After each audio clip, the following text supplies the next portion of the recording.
Si Kiko Barzaga is disruptive to the flow and the discussion and the debates and the actual sessions in Congress. Na pag pinapayagan ng tulad ni Kiko Barzaga mag-disrupt ng session at ng normal procedures of session o of Congress, mas wala kayong magagawa. Mas konti ang magagawa nyo dahil sayang siya sa oras. Lagi kong binabanggit ng term na yan, sayang sa oras.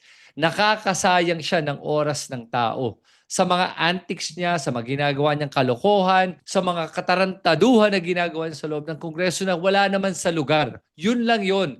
Yun yung bottom line. Kaya for you to say na pag ginagawa to, it sends the wrong message and mahiya naman tayo. Sorry, Leandro, mahiya ka naman. Okay, kasi ang sinasabi mo, natin si Kiko Barzaga sa kanyang mga ginagawang kalokohan dahil kailangan tayo mag-focus dito. Well, in a matter of fact, pwede naman tutukan yung dalawa. Pwede ka nga mag-file ng complaint doon sa congressman na nakasama mo dyan na involved with the 100 billion kung gusto mo talaga That's the point I'm trying to make. Na yung ginagawa at motibo ni Leandro Leviste, in my opinion, feels to me like grandstanding. And that's all it is.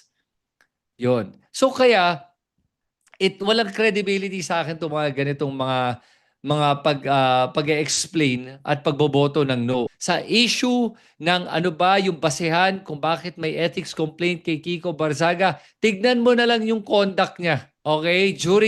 During Congress, tignan mo yung conduct niya.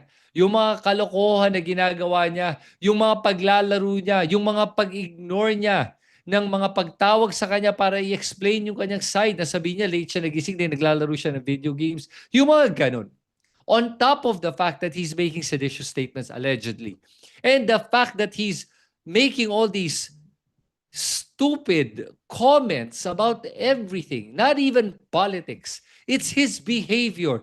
It's yung ugali niya. May problema si Kiko Barzaga. Sa mga may hindi pa nakakakita, Kiko Barzaga is not a stable person. He is not normal. Sorry, I am saying that as an alarm bell to raise this issue na Kiko Barzaga looks like he has mental health issues that needs to be addressed, na hindi na-address nung bata siya. Kaya ganyan siya ngayon. Naaawa ako para sa batang to at natatakot ako para sa kanya na baka may mangyari sa kanya kasi pag tignan mo yung kilos niya, he has that I've seen that stare before. And the people that I've seen with that kind of blank stare, they're not all together, yun ang nakakatakot dito. And mukhang may death wish to si Kiko Barzaga Parang siya parang siyang suicide bomber yung dating niya